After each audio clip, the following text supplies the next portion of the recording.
Alrighty then. Okay.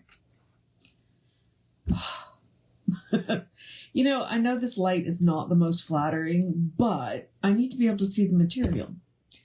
So, yeah. All right. So, we are here to do scientific Christian mental practice. I'm sorry the text is backwards. I don't know how to change that. It is what it is, because I'm using an iPad to do this. So, yeah. I don't know what I was about to say. Interesting. Okay. But we are here to do Emma Curtis Hopkins, Scientific Christian Mental Practice. We are doing chapter 11. And then next week will be chapter 10. And I will be done, even though we'll still have like 3 weeks left in class. Because I used the holiday to get ahead so that people could listen to it all week, not just when I got around to doing the chapter. So I'll just remind you that we are Creative Life Spiritual Center. That is who I'm doing this for. But I'm also doing it because Emma Curtis Hopkins is this amazing teacher, and her work should be available. And this is my way of helping to make it a little more available by providing an audio copy, an audio copy. I encourage you to get the book and read the book. But if it helps you to listen to the book, I'm here to provide that. And occasionally you'll get some of my views too, because I can't help it. But we are Creative Life Spiritual Center. The website is creativelife.org. The constant contact email is info@creativelife.org. That'll get you one email a week. And it tells you what's going on for the week and the month, including classes. The whole reason I'm doing this is because Reverend Jesse, he is Dr. Reverend Jesse, is doing a book study on this book. I've heard rumors that somewhere somebody might be doing a book study for high mysticism, which I'm kind of excited about, but I can't find my copy of the book. So I'm planning to read high mysticism next. Emma takes about an hour to read a chapter, which is why I'm doing it on Saturdays. So I'm just going to give Emma my next bunch of Saturdays and read, high mysticism next. So I will remind you, since I am doing this on social media and this will go to live on YouTube, please support us by engaging with our pages. Go like, subscribe, follow the pages, and engage with the individual posts. When you react to posts, comment on the post, share the post, it bumps us in the algorithms. We don't monetize the social media, so this is a free and easy way that you can support us and help bump us in the algorithms. Okay. And we are Creative Life Spiritual Center or Creative Life Spark, and I am the running Rev Ryan on the social medias that I am on. So this book is going to live on both channels. It will be on the Creative Life Spiritual Center channel and YouTube channel, and on the Running Rev Ryan. Most of the rest of the books that I have done, because I don't want to clutter up the Creative Life Spiritual Center page, they do go live on the Running Rev Ryan YouTube channel. So if you are curious what other books I've done, which is mostly Ernest Holmes, although I did an Ernest Holmes and Raymond Charles Parker book, that go to the Running Rev Ryan YouTube channel. That's where they all are. Click on the playlist, then you can see all the books that I've done. All right, so Emma Curtis Hopkins, the teacher of teachers, Christian Science Mental Practice, Chapter 11, The Way of Wisdom.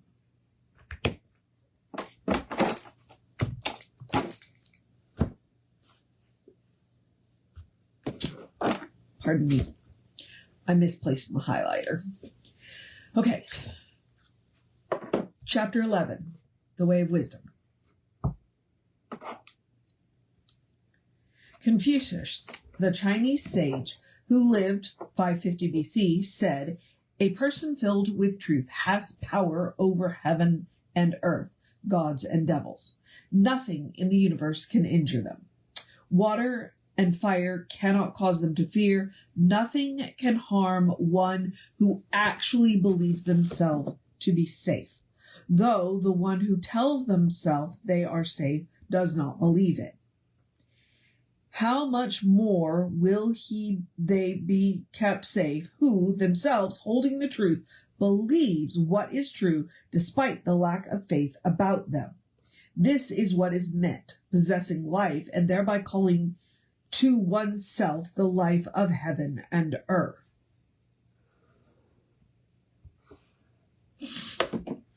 The 11th lesson has for its subject one of those experiences of mind where, having taken the basis or premise that a person is perfectly well because they are a spiritual being, not subject to material conditions, you come to an experience where it seems as if your premise, which has pleased you so much and has held so much reasonableness in its appeal, is, after all, much feebler than the premise or mental position of the person who claims to be sick. You will notice that the last lesson showed the importance of holding your highest thought while the person's condition gives the appearance of holding on to evil. It is no kind of position to take in mind that sickness is more powerful than health. The strongest position that you can take is on the side of the happy and peaceful state as the real state, even if a person tells you they are well when their liver is being destroyed, so their doctors say, and you cheerfully and innocently believe them. They will be recovered from their malady and their life prolonged, to use old terms, a while, because of your simple faith. I love that she says to use old terms and puts it in quotation, in parentheses, to use old terms. Okay. In the Andover Review for June 1889, you may read of an aged person who went through the most extraordinary experiences at the command of people they thought were superior beings. Their faith was so simple that it held their life unhurt, springing from pinnacles or diving under seas. Confidence or faith is a life principle. Always, after taking a premise, there comes a time when it seems as if it would not work after all. Paul said, "Stand, and having done all, stand." He also said that God is able to make a person stand firm to their highest premise after they have once taken it. You have not forgotten the fourth axiom, that mind will demonstrate as much truth as it has courage to stand by its affirmations. The 10th lesson matches the 4th. Only the 10th relates to the environment.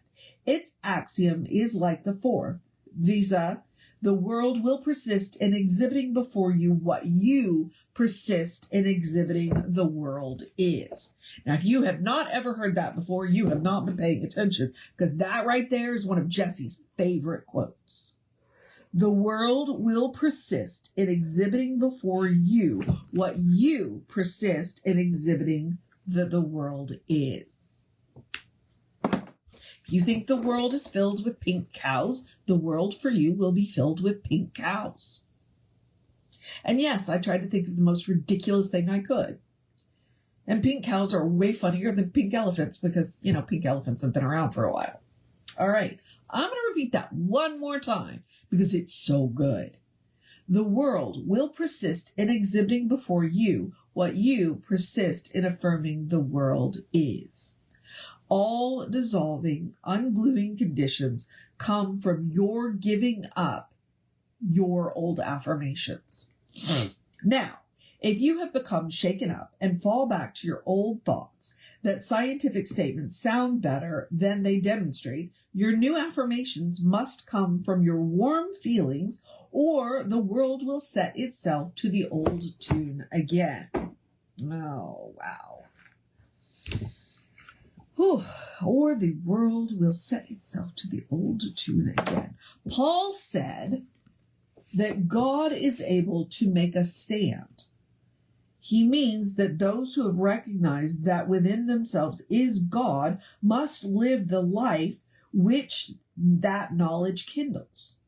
We cannot possibly go back to affirmations of evil when we know that by affirmations our premise of life is made just as we choose. The Japanese have a teaching that the divinity within your own soul may set aside the question of God, and by faith in itself work all the miracles ever thought of. If you have heard this 10th lesson of the law of spirit, of the life of Christ, Jesus that maketh free from the law of sin and death, you will certainly know what to think and do in a time of special excitement, or in the time when you would persist in showing some ugly condition over and over. Now, I note that she said a time of special excitement. I'm betting that what she's talking about here is when you are emotionally revved up. Whatever that emotion is, be it happiness, be it sadness, be it gladness, be it anger, whatever that emotion is. So that's what she's talking about right there. You persist as hard as it does. Only you persist in ignoring it and living on your side of the question. To you, there is only one side of the question. Persistence is a wonderful manager. Daniel ignored Nebuchadnezzar's insanity 3.5 years before it fell to nothingness. The call in science is for you to take the position that your life, health, strength, support, defense are from God. As God cannot fail, so these cannot fail. Cannot you persist in believing in your side of the question for a few years? There is no need of it taking a few years to bring out your ideas, but if you have to stand by a premise that Elijah and Daniel and Jesus and Kurzuma demonstrated, you can do it. Think that being true to your idea will be as well straight from the Spirit of God, so that you can feed all the seemingly poor people in the world. Health straight from the Spirit of God, so that you can heal all the sickness in the world. Wisdom straight from the Spirit of God, so that you can impart wisdom to all the seemingly dark minds in the world. You know by this time that this is only a mode of expressing that by your wisdom you see wisdom. By your health you see health. By your provisions you see bounty everywhere. The 11th lesson has for its axiom, judgment is as great and competent as will and meekness can agree. Well, let's hope she's about to explain that.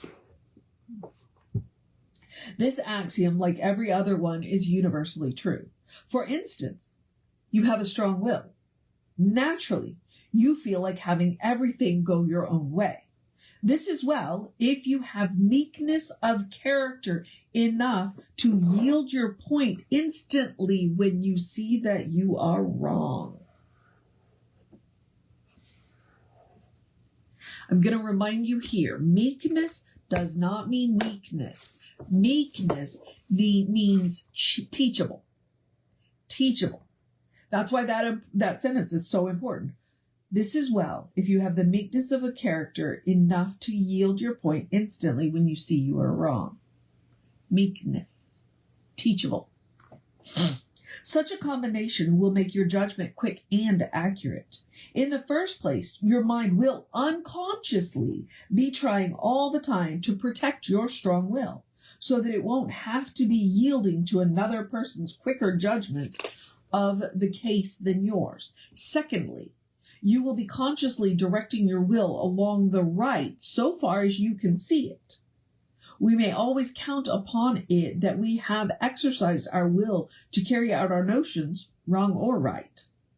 If we come to a particular point where we do not quickly know what to do, or we may have let ourselves yield to doing something we did not have a will to do when our will is set right and the temptation was set wrong.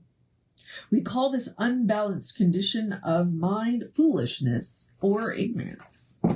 Nothing discourages a person like seeing what bad judgment they have used. Bad judgment always comes from turning to the way our best judgment disapproves of, or comes from carrying out our own will regardless of everything, forgetting and ignoring judgment, or calling our vigorous will judgment. Foolishness or ignorance. And I will remind you, ignorance is a choice. Science teaches that you may take a base in your mind that you have consumption, and regardless of God's good presence of health, you may stick to it until consumption shows up and ends in its own habitual way. Or you may take a base that you are sound and well and hold out on that line until your health is a miracle. Some people can see why this law... Well, wait, hang on. I think I added a word to that sentence. Let me try that again. Some people can see this law better by calling it a premise which people take in mind. For instance, you take the premise that you already show signs of breaking down in your health. Every other thought you have will bow down to this one. When you think you will work hard, your premise shouts out, no, you must look out. You are breaking down. So you knuckle under to a premise you yourself made up. Oh. So you knuckle under to a premise you yourself made up. I've heard Jesse say that. Well, not exactly that, but yeah. He's talked about that before, that we are constantly living by laws that we made up for ourselves a long time ago that we don't even remember that we made up. And here we are living by them. So this is what she's just saying. Look, you know what? Too often we have made up a bunch of rules for ourselves that we don't even remember making up, and we are still living by them. And we wonder why our world looks the way it does. Time to pull out that rule book and change some of those rules. Okay. What made you take that premise in the first place? Oh, you answer, because I felt my years. Who said you ought to feel your years? Mortal man or God man? How do you know but that these feelings you had were the quickening renewals of spiritual influx of new strength? Was it necessary for you to take your premise with the mortal person instead of the God person? The siding with the low and dying side instead of the high and living side, which was not meekness, it was simply foolishness yielding against your will, which blunts good judgment. I assure you that you can make your judgment perfect by living up to the highest spiritual premise where your natural will leads you. Okay. I'm going to think about that one for a minute. Okay. I assure you that you can make your judgment perfect by living up to the highest spiritual premise where your natural will leads you. You can give birth to the divinest decision by compelling your meekness to unite with your will as to your health, as to your strength, as to your prosperity. Things look badly against your affairs? Do they? Do you will them to be bad? No. 1,000 times no. Your will is for good, but your poor will cannot carry the day alone. It has to be married to meekness. Meekness means yielding. This word yielding has gotten a good many Christians into misery. It has seemed to them to mean yielding to the evil and hard side of the appearance, when all the time it meant yielding to the spiritual doctrine, although appearances argued louder than the spiritual realities. A young person who had looked into the intentions of God with respect to humanity found that they had been thinking that they must yield to their poverty as sent of God. Fortunately, it's not in there, but he saw his mistake. God does not send poverty. Whoever said that the bountiful God is a giver of poverty has lied. He has been badly tempted and has foolishly yielded to the temptation to judge against his will on the material side as much as any person who has ever dropped into lying or stealing. All weakness of the body comes from yielding to appearances, when a person ought to have yielded to the spiritual doctrine. Therefore, when a person asks you for help from weakness, you may know the main spring to touch is foolishness and ignorance. And these being unrealities, nothingness, shadow, you can easily say your will never fell through temptation. The doctrine of the fall of humanity came from believing in the reality of temptation on the material side. When the will is set to carry a point, whether the scriptural doctrine says one way or another, you will have more crosses than you can count, for it is materiality which you formulate yourself. You compelled what you know to be nothing to seem real. Now, I have a side note on that says worry. You compelled what you know to be nothing to seem real. And that is exactly what worry is. You worry something into existence that didn't have to exist. This is foolishness. It is said to be harder to get rid of than ignorance. Yeah, because ignorance is a choice, but okay. You can see why this is, by the way, an idiot and an ignorant child act. With the latter, you have pleasure in the speed with which they respond to your instructions, and with the other, your heart fails when you have labored as long for no response, apparently. Both these children are the full bloom of the weed which you may call belief in foolishness and ignorance or perverted will. It has both names in the Bible. Solomon said, "The foolishness of man perverteth his way." Way is a word often used for will. When one does not respond to 4 treatments, they must be treated a 5th time. If they come a 5th time, what makes them come? If that time does not find them joyously acknowledging their health, they come because you have not touched their judgment. You have not struck the chord of their will. Why not? Because your own judgment has a veil before it. Wow, she really does not cut the practitioner any slack, does she? What veil is before your own judgment? I will tell you. It is your persistent habit of detecting ignorance and stupidity in people and wailing about your own stupidity and ignorance. Ooh. She definitely does not cut the practitioners any slack at all. Wow. Okay. I'm going to read that sentence again, just because, It is your persistent habit of detecting ignorance and stupidity in people and wailing about your own stupidity and ignorance. If you have seen that you did not know something, you have called yourself ignorant.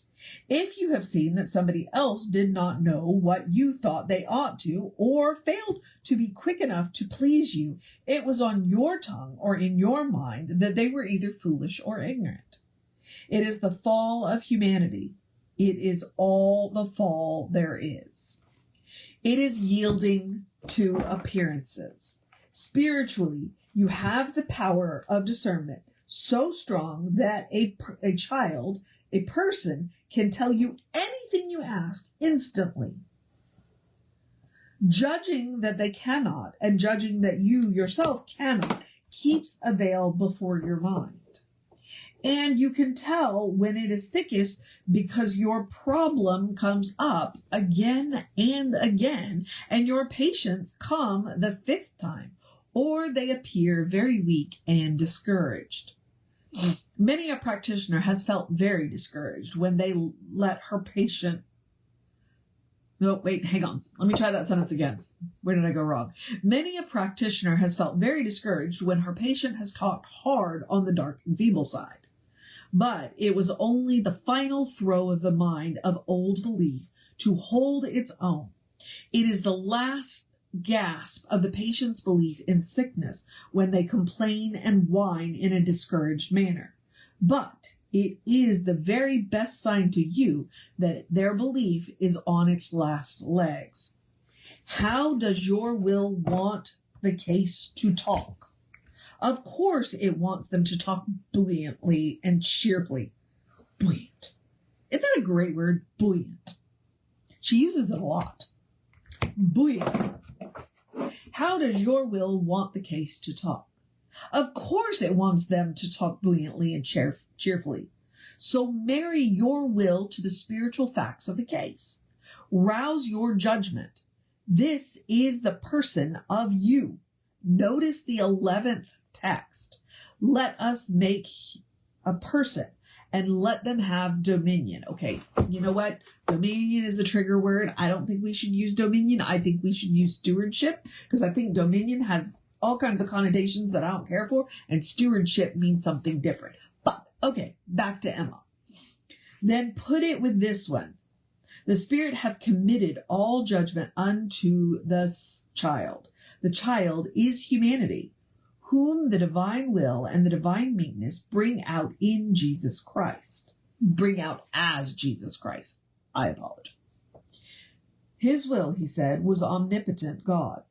His meekness, he said, was to God. There is the mighty judgment of Jesus Christ in you. All right, hang on. If your environments come the 5th time troubling you, let the powerful judgment of Jesus Christ speak of the Spirit of the universe and take down the evil that hides your prosperity. You can say, I do not accuse the world or myself of foolishness or ignorance. Therefore, I see clearly the prosperity of my new life now. If your patient comes the 5th time, tell them the same principle. If a person seems very weak or feeble, say these words mentally before you attempt to treat them.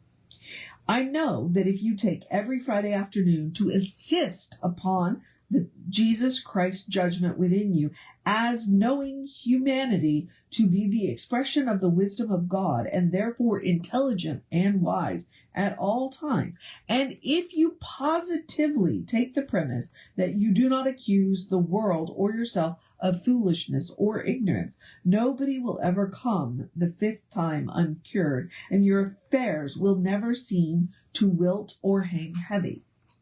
Your own mind must be this person having stewardship. Your own judgment must reign supreme. It must have no evil before it. Oh, hang on. We're going to grab a drink.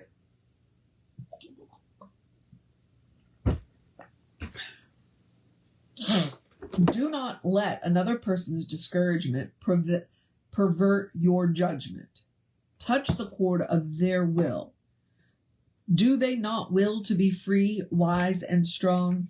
If you mentally unload them of all the yielding to appearances they have ever done, they will spring up and respond to that touch of your judgment.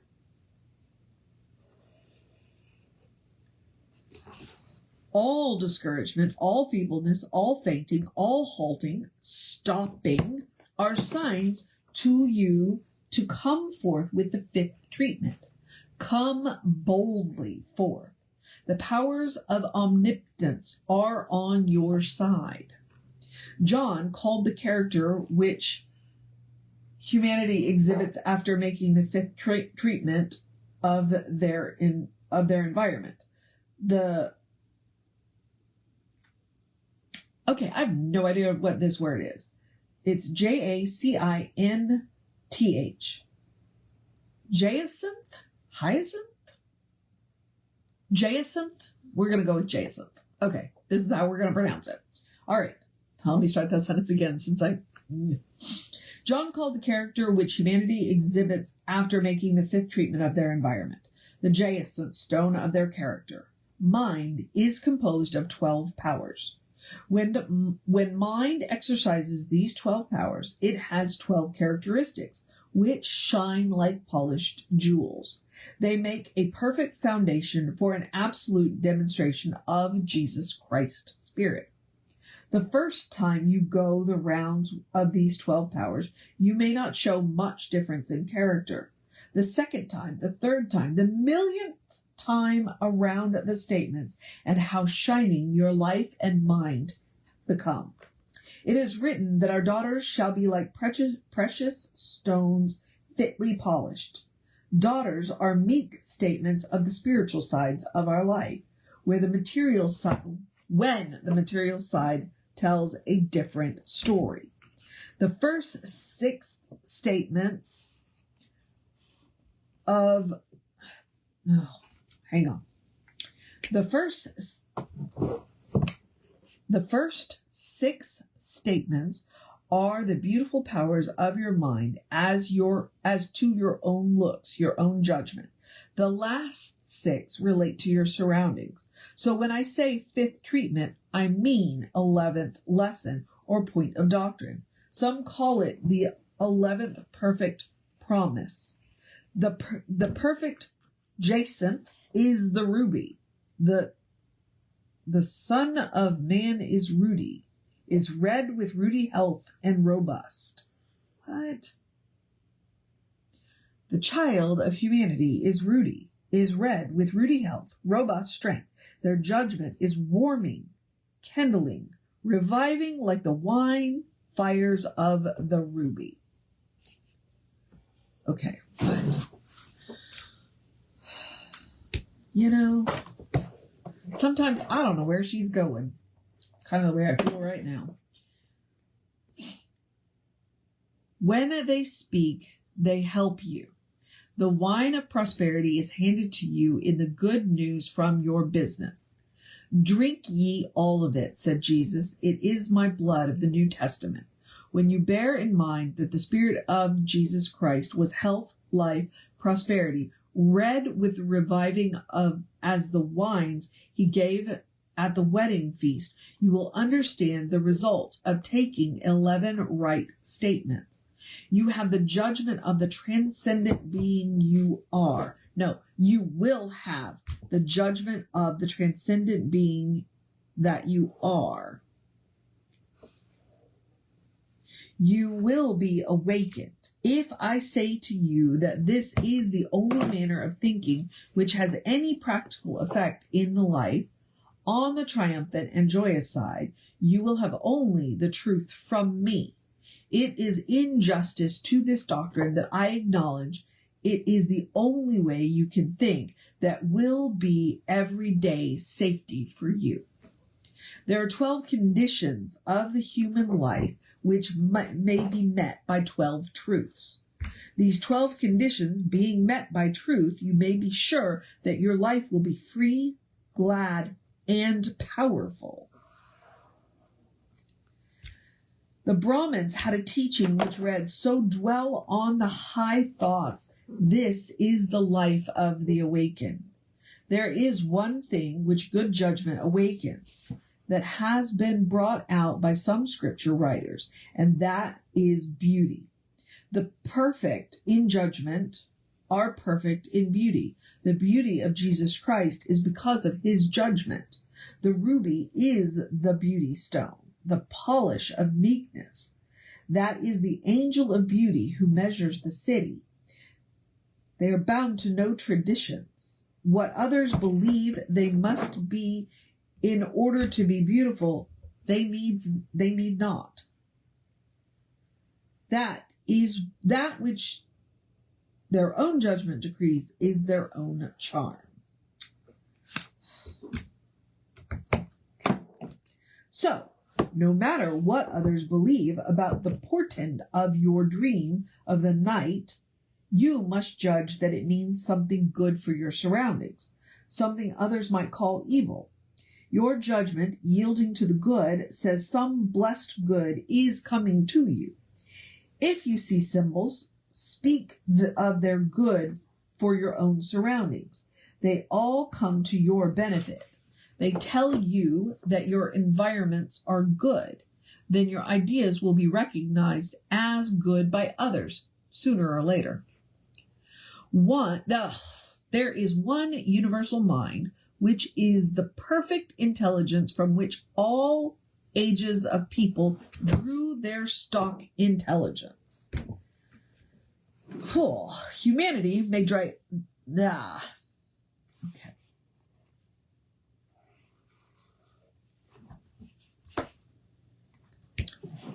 Let's try that again. Humanity may draw all this intelligence for their own use and not decrease it at all, as they might know all mathematics, and their neighbor might know all, and all the town might know all of mathematics, and not rob each other nor exhaust mathematics. The more you speak according to this judgment, the more judgment your neighbors will have. They may not see at first that you are wise with the mind divine, from which you are drinking each day by taking these 12 lessons home to yourself. But after a time, they will acknowledge the excellency of your judgment. Indeed, you yourself may not always see why you say and do certain things, but afterwards you will see that it was your wisest course. The refusal to call any person ignorant or foolish will uncover your dormant cord. Your dormant cord. You will leave the strings of your soul exposed for the winds of God to blow over, and bring out the tones of music, the radiant beauty given unto your judgment from the fountains of the universe. When you lay your judgment on the line and your righteousness to the plummet of the highest truths you have heard, then, say the prophet, your old covenant with death will be annulled, and your agreement with hell will not stand. You give up your old ideas in meekness. You talk aloud of your new ideas after you have thought them and after you have written them. They are the outgrowth of solid soil. Sometimes you will be astonished to hear people speaking rapidly and lightly of the lofty truth you could not speak until after it had been sown in your deep soul of profound meditation. Sometimes you yourself may speak this way. The fruitage of lightly handling these mighty principles is light. By the deep thought of the mind, the word of the lips is solid judgment in ripe fruitage. Isaiah told the city, which typifies us, that when they had gotten themselves into captivity through careless speaking of their science, they would be glad to have money to redeem themselves with. But they should not be redeemed with money. They should be redeemed by their fidelity to their religion, entirely independent of money. So, once in a while, you may find that nothing you do yourself causes your patient's cure. So far as you see, they get their cure by reason of somebody else's treatment after you have practiced with them. Or you may find that money is not given to you to get out of debt with, yet somehow, by one deal or another, there are no debts there. This is really your will married to a kind of weak yielding to scientific statements. You did not make them your deep life and therefore solid assistance. Okay. You did not make them. The whole demonstration is the fruitage of your own judgment. Ye have sold yourselves for a thing of naught, and ye shall be redeemed without money, is the voice to a half-hearted, insecure, timid, unprofound acceptance of science. Even writing the science glibly brings out redemption, without substantial solid aid coming. Even thinking the science lightly does the same.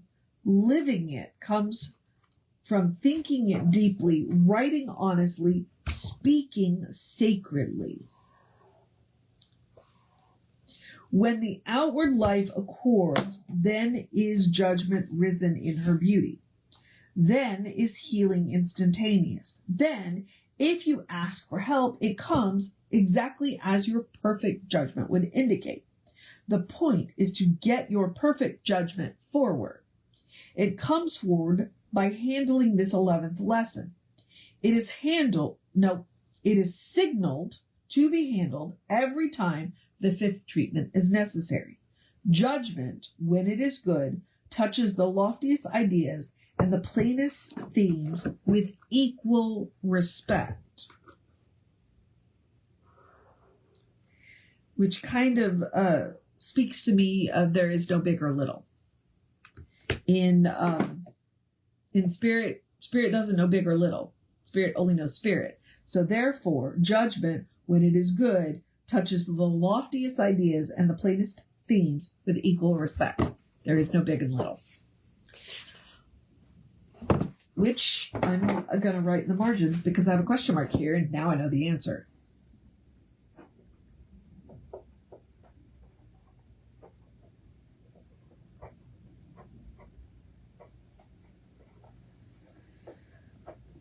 Ooh, writing in a book. Ooh. I was taught to respect books. You didn't highlight, you didn't write in them. And I just have done both. One often finds that their demonstration waits for them to give up their prejudices with respect to what is high or low. All must be alike to them when they are names and descriptions of spirit. One woman, whose grief was that she was so ugly to look upon and could not make herself highly thought of, insisted that her affirmation must be a high one. So she took, "I am absolute love." A friend, to whom there was no high or low name of deity as used by Jesus Christ, told her to use the interpretation of her own name for a constant affirmation. It was a meek one. "I am the king's daughter." It was the right one to soften and refine her face and win her way for her, but it sounded so low to her that she refused it. Yet it was the only treatment of meekness belonging to her as the one to Jesus. "I am meek and lowly of heart" belonged to him. And in the note, in the margins, I wrote, "I am a graceful gift of God." That is what my name means. My first and middle name. I am a graceful gift of God. Whew. Perfect judgment touches the life chords of each situation with the right word. Lofty ambitions are evidence of belief in high and low places. In reality, there is neither high nor low in Jesus Christ. To the Spirit, all that is good. That which is evil is not, never was, and never will be. So they who believe in high or low will have to take some statement to which to them seems low, as the lady will have to speak her simple one in order to carry her point. Scientific statements, held along in their order, will bring you to where you will see, no matter how unsuccessful you may appear, that you are not unsuccessful because spirit is not unsuccessful. You have fairly to seem to be unsuccessful, practically, before you can see that it is so. The instant your judgment is accurate with respect to success and non-success, all things will work out to your pleasure, even in the old way of looking at them. The mind must agree with spirit. Then comes perfect judgment. This is humanity. Judgment hath dominion. The keys of heaven and earth are given unto perfect judgment. The law and the gospel must be one. In the law, there is no material remedy for disease. In the law, truth is the healer. In the gospel, there is no disease, and not even truth heals disease. In the law, disease seems very real, and the law that truth is its remedy seems so righteous that it is accounted a terrible thing to take a pill for neuralgia. Whoever thinks anything is terrible must certainly believe in it greatly. It must have great power in their eyes. They may have to take a pill to see how unreal it is, how simple, how far from terrible.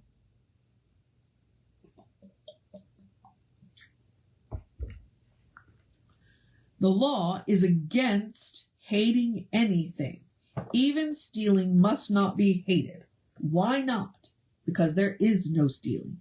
We do not need to hate what does not exist.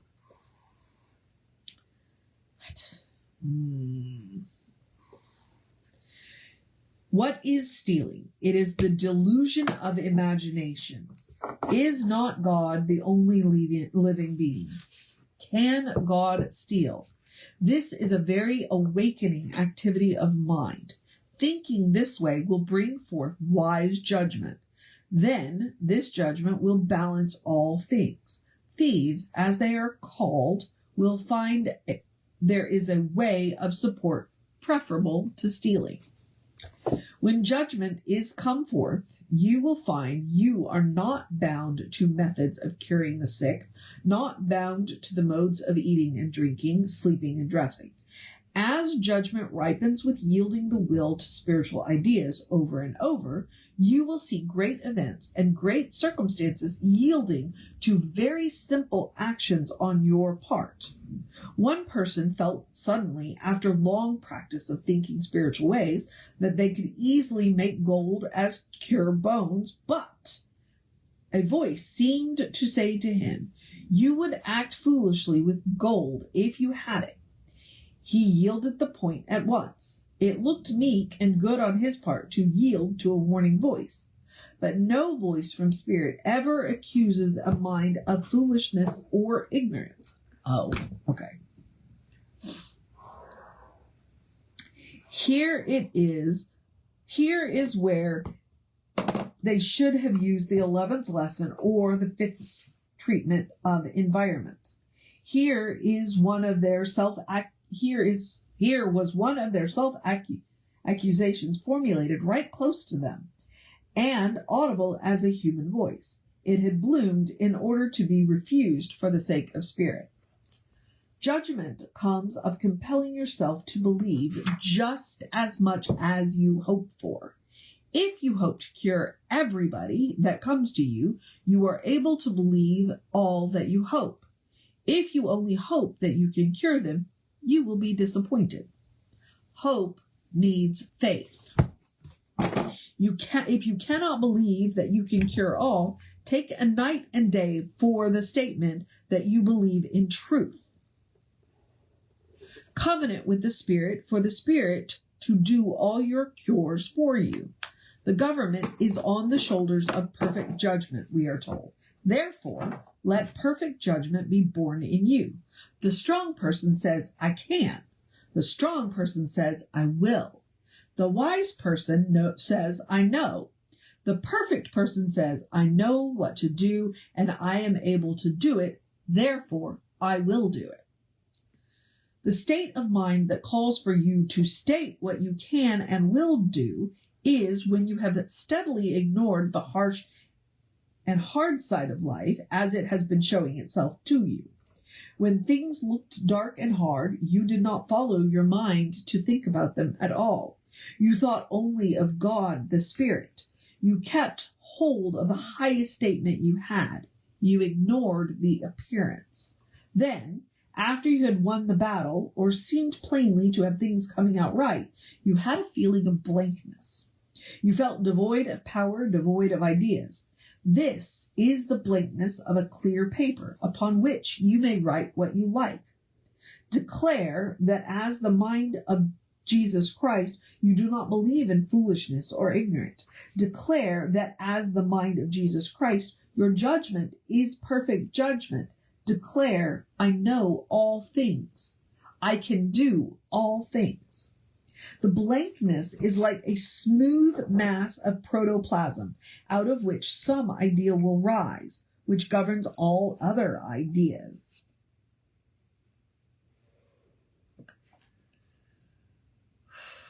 Nothing can stand before that one idea which comes up when you feel blank, absent-minded, vague. If you can make it strongly enough felt that your main idea is on the side of Jesus Christ in you, then you will do the work of Jesus Christ in wisdom and strength. There is no more potent opportunity for the use of judgment than this one. Have you not had something of this feeling lately? Let us take the fifth statement together to rouse your judgment away from the clutches of the old temptations to believe in foolishness and ignorance as belonging to us.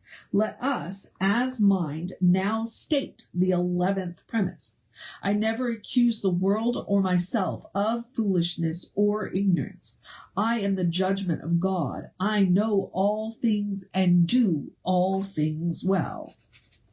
This idea is a living amoeba which arises from the protoplasm of mind that lies still as the sea, waiting for the winds to blow over it. Like the waters which the angels troubled or stirred, so the mind is still until the angel of truth stirs it. Right near at our hand is the heavenly city. While we have called it distance, could we expect it to be near? Right here, visible to us, is the heavenly land. Could we expect it to show us its beauties if we talked of it being invisible? Right now, you are wise, immortal, free, strong, and at peace. Can you expect to feel your own true nature and delight in your state if you keep talking and thinking about how little you know, how mortal flesh and blood are, and how unhappy you are? Buddha taught that the self is the Lord over self. If you and I do not speak from the spiritual self of us, it will not act. We are the arbitrators. We are the arbiters of our own destiny. The spirit is truthful and takes us at our word. If we say, I am foolish and ignorant, it lets us be what we say we are. Having endowed us with wisdom to know that we are the children of God with free will, does it suppose we could be telling we are something we do not want to be? The spirit supposes nothing. It believes all things. Spirit brings its fountains of power to all words of I am and I will. Buddha says a fool does not know when they commit evil deeds. Then there are no fools, for there is spirit in all people, which pushes them away from all evil.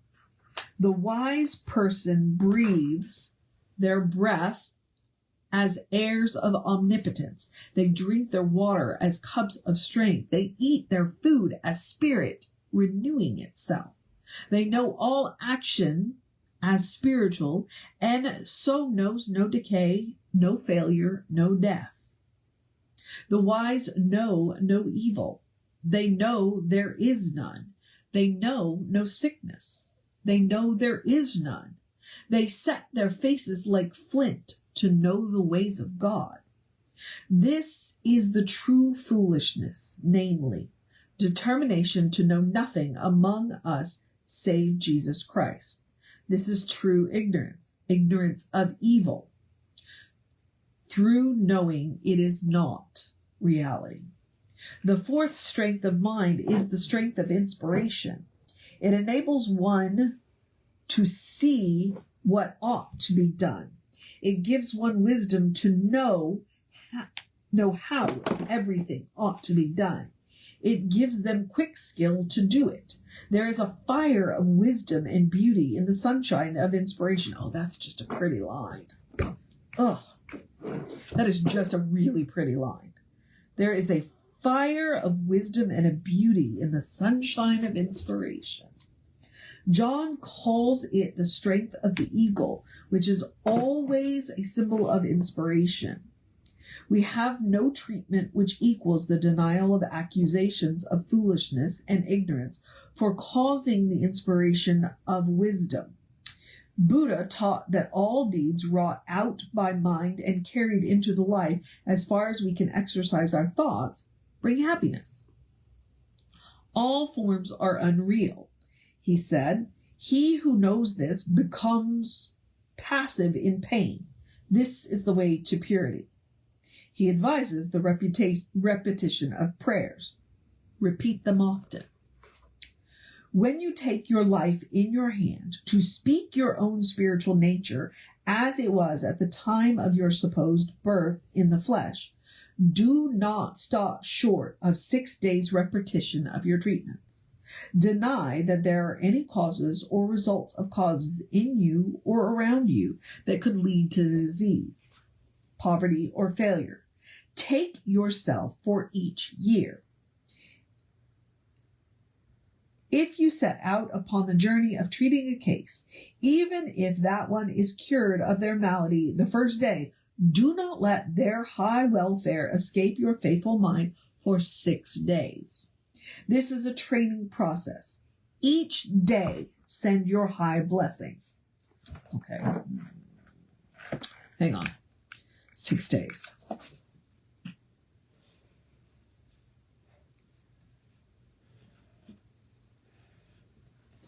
The ancient Bible taught that it is good to tame the mind, which is difficult to hold in and very flighty, rushing whither it listeth. But once tamed, it will bring you great happiness. One who has dropped all thoughts of evil from their mind for a certain period of time found out that if we are given to distracting from the merits of our companions, easily picking flaws in them, we get weaker and weaker and cannot possibly destroy weakness in others. Ooh. Okay. Oh, sorry.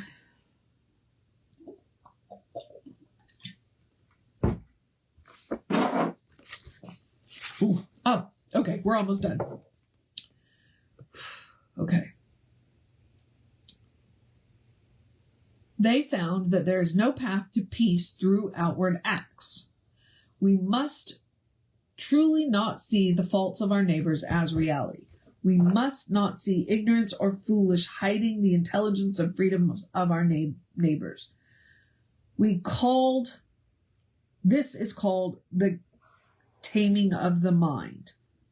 We cannot crush out criticism.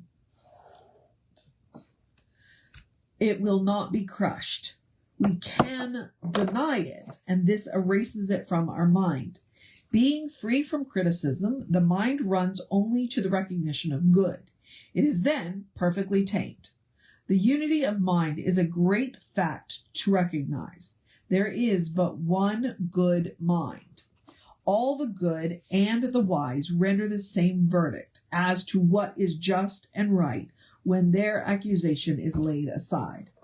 Accusations are prejudices against people which keep the highly efficient judgment from speaking. They do not emanate from the one mind.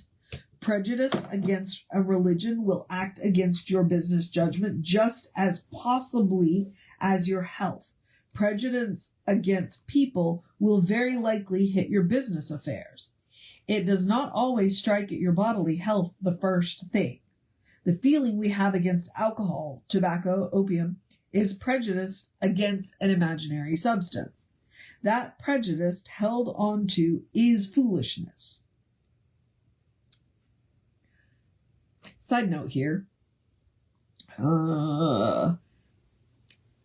There was a temperance movement, and Carrie Nation, and you can look her up. Like, she was the 6-foot-tall woman. She used to go around, like, she would run into bars holding a Bible in one hand and an axe in the other and, like, smash alcohol, like, everywhere.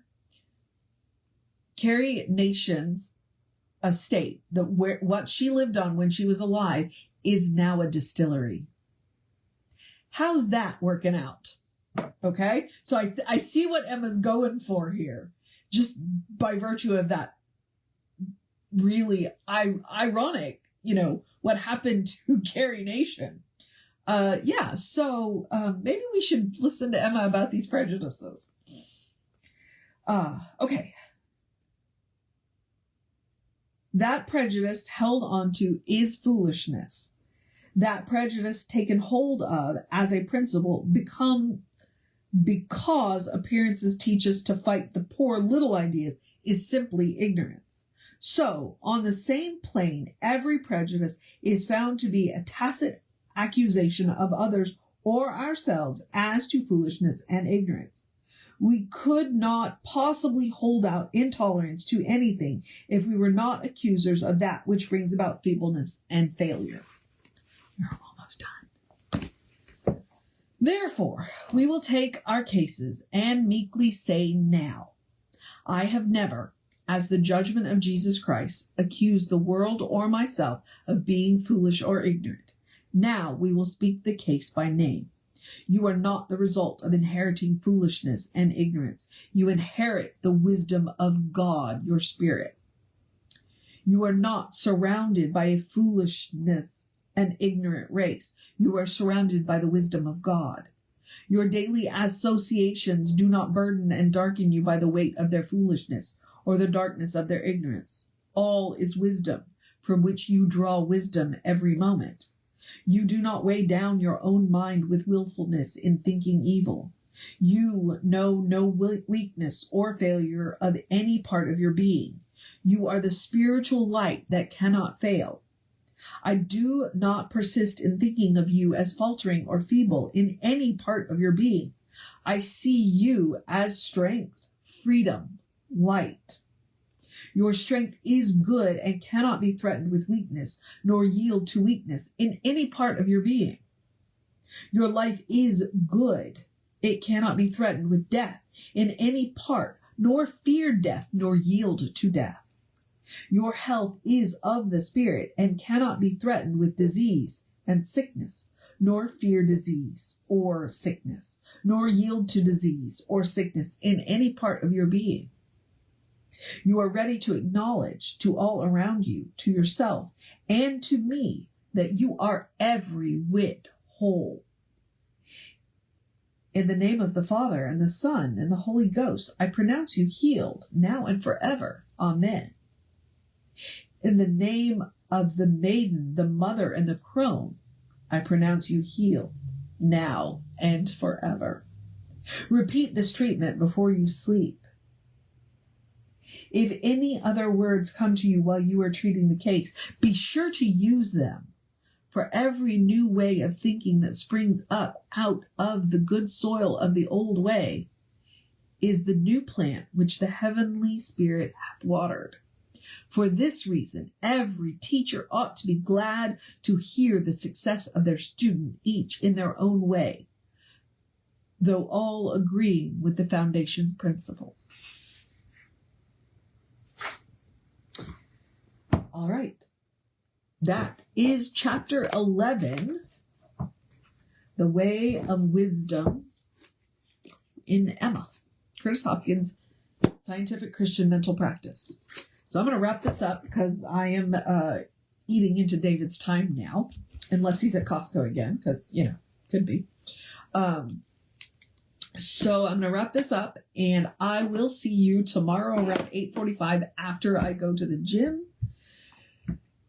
But that was chapter 11, The Way of Wisdom.